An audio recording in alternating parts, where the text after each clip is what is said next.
झाला झाला झलके बदनिया, झाला झाला झलके बदनिया, सिनवा पौड़नी धइल करह, सिनवा पौड़नी धइल करह। तो हेलो दोस्तों, आपका स्वागत है हमारे YouTube channel writer Mahesh Prajapati में। तो दोस्तों, आज हम एक न्यू ट्रैक लोकगीत सॉन्ग लेकर आए हैं जो कि काफ़ी अच्छा मैटर है, मार्केट में बजने वाला मैटर है, हिट होने वाला मैटर है। तो चलिए स्टार्ट करते हैं बिना समय गवाए मुखड़े के साथ। सजल न कर लाग जाई नजरवा, सजल न कर लाग जाई नजरवा, कजरवा कइल करह, कजरवा कइल करह।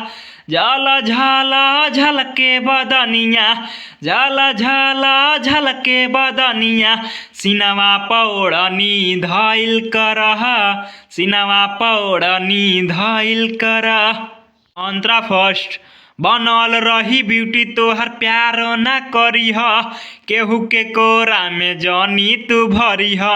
अरे बनल रही ब्यूटी तोहर प्यार ना करीह, केहू के कोरा में जनी तू भरीह। होई नहानी केहू सटी पजरवा, होई नहानी केहू सटी पजरवा, कजरवा कइल करह, कजरवा कइल करह। झल झल झलके बदनिया, झल झल झलके बदनिया, सिनवा पौड़नी धइल करह, सिनवा पौड़नी धइल करह।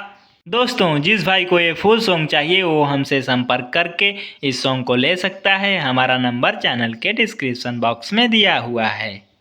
तो दोस्तों, इसी तरह का बेहतरीन से बेहतरीन सॉन्ग पाने के लिए हमारे चैनल को सब्सक्राइब करें और वीडियो को लाइक करें, शेयर करें और कमेंट करें।